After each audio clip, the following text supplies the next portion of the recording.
വിശുദ്ധ പൗലോസ് കോറിന്തോസുകാർക്ക് എഴുതിയ ഒന്നാം ലേഖനം, അധ്യായം 15. ക്രിസ്തുവിൻ്റെ ഉത്ഥാനം. സഹോദരരെ, നിങ്ങൾ സ്വീകരിച്ചതും നിങ്ങളുടെ അടിസ്ഥാനമായി നിലകൊള്ളുന്നതും നിങ്ങൾക്ക് രക്ഷ പ്രദാനം ചെയ്തതുമായ സുവിശേഷം ഞാൻ എപ്രകാരമാണ് നിങ്ങളോട് പ്രസംഗിച്ചതെന്ന് ഇനി നിങ്ങളെ അനുസ്മരിപ്പിക്കാം. അതനുസരിച്ച് നിങ്ങൾ അചഞ്ചലരായി അതിൽ നിലനിന്നാൽ നിങ്ങളുടെ വിശ്വാസം വ്യർത്ഥമാവുകയില്ല. എനിക്ക് ലഭിച്ചത് സർവപ്രധാനമായി കരുതി ഞാൻ നിങ്ങൾക്ക് ഏൽപ്പിച്ചു തന്നു. വിശുദ്ധ ലിഖിതങ്ങളിൽ പറഞ്ഞിട്ടുള്ളതുപോലെ ക്രിസ്തു നമ്മുടെ പാപങ്ങൾക്ക് വേണ്ടി മരിക്കുകയും സംസ്കരിക്കപ്പെടുകയും എഴുതപ്പെട്ടിരിക്കുന്നത് പോലെ മൂന്നാം നാൾ ഉയിർപ്പിക്കപ്പെടുകയും ചെയ്തു. അവൻ കേഫായ്ക്കും പിന്നീട് 12 പേർക്കും പ്രത്യക്ഷനായി. അതിനുശേഷം ഒരുമിച്ച് 500-ലധികം സഹോദരർക്ക് പ്രത്യക്ഷനായി. അവരിൽ ഏതാനും പേർ മരിച്ചുപോയി, മിക്കവരും ഇന്നും ജീവിച്ചിരിപ്പുണ്ട്. പിന്നീട് അവൻ യാക്കോബിനും തുടർന്ന് മറ്റെല്ലാ അപ്പസ്തോലന്മാർക്കും കാണപ്പെട്ടു. ഏറ്റവും ഒടുവിൽ അകാലജാതന് എന്നതുപോലെ എനിക്കും അവിടുന്ന് പ്രത്യക്ഷനായി. ഞാൻ അപ്പസ്തോലന്മാരിൽ ഏറ്റവും നിസ്സാരനാണ്. ദൈവത്തിൻ്റെ സഭയെ പീഡിപ്പിച്ചത് നിമിത്തം അപ്പസ്തോലൻ എന്ന നാമത്തിന് ഞാൻ അയോഗ്യനുമാണ്. ഞാൻ എന്തായിരിക്കുന്നുവോ അത് ദൈവകൃപയാലാണ്. എൻ്റെ മേൽ ദൈവം ചൊരിഞ്ഞ കൃപ നിഷ്ഫലമായി പോയിട്ടില്ല. നേരെ മറിച്ച് മറ്റെല്ലാവരെയും അധികം ഞാൻ അധ്വാനിച്ചു. എന്നാൽ ഞാനല്ല, എന്നിലുള്ള ദൈവകൃപയാണ് അധ്വാനിച്ചത്. അതുകൊണ്ട് ഞാനോ അവരോ ആരു തന്നെയായാലും ഇതാണ് ഞങ്ങൾ പ്രസംഗിക്കുന്നതും നിങ്ങൾ വിശ്വസിച്ചതും. മരിച്ചവരുടെ ഉത്ഥാനം. ക്രിസ്തു മരിച്ചവരിൽ നിന്ന് ഉയിർപ്പിക്കപ്പെട്ടതായി പ്രഘോഷിക്കപ്പെടുന്നെങ്കിൽ മരിച്ചവർക്ക് പുനരുത്ഥാനം ഇല്ല എന്ന് നിങ്ങളിൽ ചിലർ പറയുന്നതെങ്ങനെ? മരിച്ചവർക്ക് പുനരുത്ഥാനം ഇല്ലെങ്കിൽ ക്രിസ്തുവും ഉയിർപ്പിക്കപ്പെട്ടിട്ടില്ല. ക്രിസ്തു ഉയിർപ്പിക്കപ്പെട്ടിട്ടില്ലെങ്കിൽ ഞങ്ങളുടെ പ്രസംഗം വ്യർത്ഥമാണ്, നിങ്ങളുടെ വിശ്വാസവും വ്യർത്ഥം. മാത്രമല്ല, ഞങ്ങൾ ദൈവത്തിന് വേണ്ടി കപടസാക്ഷ്യം വഹിക്കുന്നവരായി തീരുന്നു. എന്തെന്നാൽ ദൈവം ക്രിസ്തുവിനെ ഉയിർപ്പിച്ചു എന്ന് ഞങ്ങൾ സാക്ഷ്യപ്പെടുത്തി. മരിച്ചവർ യഥാർത്ഥത്തിൽ ഉയിർപ്പിക്കപ്പെടുന്നില്ലെങ്കിൽ ദൈവം ക്രിസ്തുവിനെയും ഉയിർപ്പിച്ചിട്ടില്ല. മരിച്ചവർ ഉയിർപ്പിക്കപ്പെടുന്നില്ലെങ്കിൽ ക്രിസ്തുവും ഉയിർപ്പിക്കപ്പെട്ടിട്ടില്ല. ക്രിസ്തു ഉയിർപ്പിക്കപ്പെട്ടിട്ടില്ലെങ്കിൽ നിങ്ങളുടെ വിശ്വാസം നിഷ്ഫലമാണ്. നിങ്ങൾ നിങ്ങളുടെ പാപങ്ങളിൽ തന്നെ വർത്തിക്കുന്നു. ക്രിസ്തുവിൽ നിദ്ര പ്രാപിച്ചവർ നശിച്ചു പോവുകയും ചെയ്തിരിക്കുന്നു.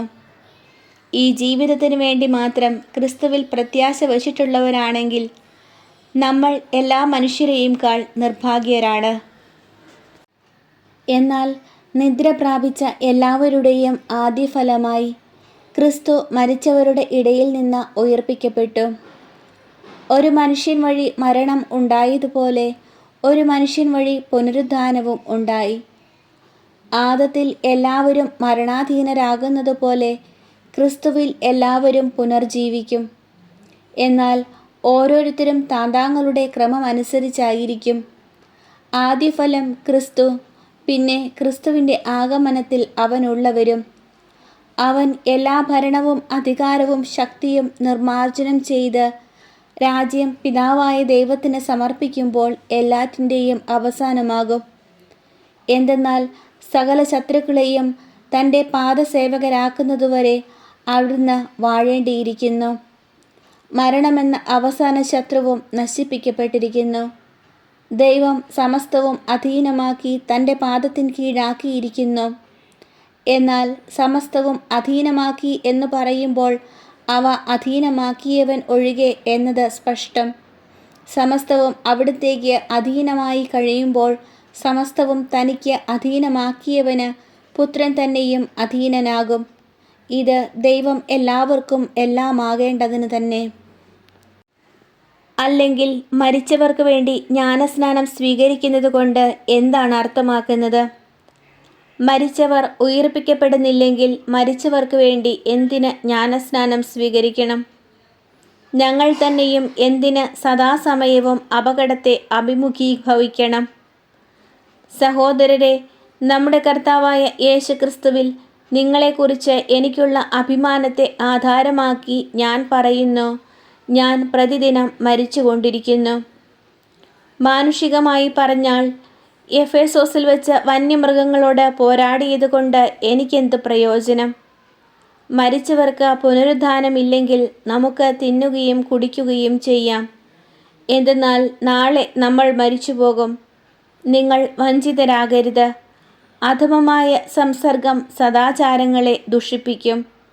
നിങ്ങൾ നീതിപൂർവം സമചിത്തത പാലിക്കുകയും പാപം വർജിക്കുകയും ചെയ്യുവിൻ. ചിലർക്ക് ദൈവത്തെപ്പറ്റി ഒരറിവുമില്ല. നിങ്ങളെ ലജ്ജിപ്പിക്കാനാണ് ഞാൻ ഇത് പറയുന്നത്. ശരീരത്തിൻ്റെ ഉയിർപ്പ്.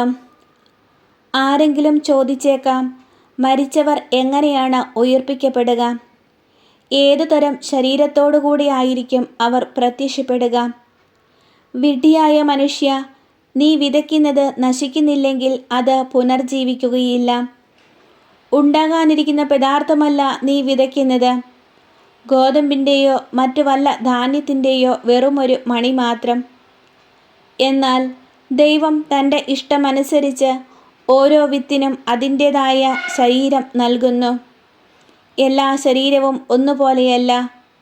മനുഷ്യരുടേത് ഒന്ന്, മൃഗങ്ങളുടേത് മറ്റൊന്ന്, പക്ഷികളുടേത് വേറൊന്ന്, മത്സ്യങ്ങളുടേത് വേറൊന്ന്. സ്വർഗീയ ശരീരങ്ങളുണ്ട്, ഭൗമിക ശരീരങ്ങളുണ്ട്. സ്വർഗീയ ശരീരങ്ങളുടെ തേജസ് ഒന്ന്, ഭൗമിക ശരീരങ്ങളുടെ തേജസ് മറ്റൊന്ന്. സൂര്യൻ്റെ തേജസ് ഒന്ന്, ചന്ദ്രൻ്റേത് മറ്റൊന്ന്, നക്ഷത്രങ്ങളുടേത് വേറൊന്ന്.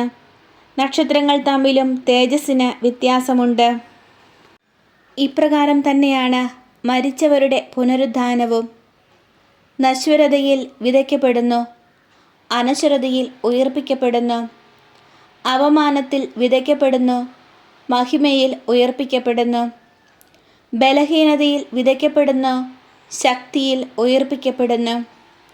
വിതയ്ക്കപ്പെടുന്നത് ഭൗതിക ശരീരം, പുനർജീവിക്കുന്നത് ആത്മീയ ശരീരം. ഭൗതിക ശരീരമുണ്ടെങ്കിൽ ആത്മീയ ശരീരവുമുണ്ട്. ആദ്യ മനുഷ്യനായ ആദം ജീവനുള്ളവനായി തീർന്നു എന്ന് എഴുതപ്പെട്ടിരിക്കുന്നു. അവസാനത്തെ ആദം ജീവദാതാവായ ആത്മാവായി തീർന്നു. എന്നാൽ ആദ്യമുള്ളത് ആത്മീയനല്ല, ഭൗതികനാണ്. പിന്നീട് ആത്മീയൻ. ആദ്യ മനുഷ്യൻ ഭൂമിയിൽ നിന്നുള്ള ഭൗമികനാണ്. രണ്ടാമത്തെ മനുഷ്യനോ സ്വർഗത്തിൽ നിന്നുള്ളവൻ. ഭൂമിയിൽ നിന്നുള്ളവൻ എങ്ങനെയോ അങ്ങനെ തന്നെ ഭൗമികരും, സ്വർഗത്തിൽ നിന്നുള്ളവൻ എങ്ങനെയോ അങ്ങനെ തന്നെ സ്വർഗീയരും. നമ്മൾ ഭൗമികൻ്റെ സാദൃശ്യം ധരിച്ചതുപോലെ തന്നെ സ്വർഗീയൻ്റെ സാദൃശ്യവും ധരിക്കും. സഹോദരരെ, ശരീരത്തിനോ രക്തത്തിനോ ദൈവരാജ്യം അവകാശപ്പെടുത്തുക സാധ്യമല്ലെന്നും നശ്വരമായത് അനശ്വരമായതിനെ അവകാശപ്പെടുത്തുകയില്ലെന്നും ഞാൻ പറയുന്നു. ഇതാ, ഞാൻ നിങ്ങളോട് ഒരു രഹസ്യം പറയുന്നു. നാം എല്ലാവരും നിദ്ര പ്രാപിക്കുകയില്ല. അവസാന കാഹളം മുഴങ്ങുമ്പോൾ കണ്ണിമയ്ക്കുന്നത്ര വേഗത്തിൽ നാം എല്ലാവരും രൂപാന്തരപ്പെടും. എന്തെന്നാൽ കാഹളം മുഴങ്ങുകയും മരിച്ചവർ അക്ഷയരായി ഉയർക്കുകയും നാം എല്ലാവരും രൂപാന്തരപ്പെടുകയും ചെയ്യും. നശ്വരമായത് അനശ്വരവും മർത്യമായത് അമർത്യവും ആകേണ്ടിയിരിക്കുന്നു. അങ്ങനെ നശ്വരമായത് അനശ്വരതയും മർത്യമായത് അമർത്യതയും പ്രാപിച്ചു കഴിയുമ്പോൾ മരണത്തെ വിജയം ഗ്രസിച്ചു എന്നെഴുതപ്പെട്ടിരിക്കുന്നത് യാഥാർത്ഥ്യമാകും. മരണമേ, നിന്റെ വിജയം എവിടെ? മരണമേ, നിന്റെ ദംശനം എവിടെ? മരണത്തിൻ്റെ ദംശനം പാപവും പാപത്തിൻ്റെ ശക്തി നിയമവുമാണ്. നമ്മുടെ കർത്താവായ യേശു ക്രിസ്തു വഴി നമുക്ക് വിജയം നൽകുന്ന ദൈവത്തിന് നന്ദി. അതിനാൽ എൻ്റെ വത്സല സഹോദരരെ, കർത്താവിൽ നിങ്ങളുടെ ജോലി നിഷ്ഫലമല്ലെന്ന് ബോധ്യപ്പെട്ട് അവിടുത്തെ ജോലിയിൽ സദാ അഭിവൃദ്ധി പ്രാപിച്ച് സ്ഥിരചിത്തരും അചഞ്ചലരുമായിരിക്കുവിൻ.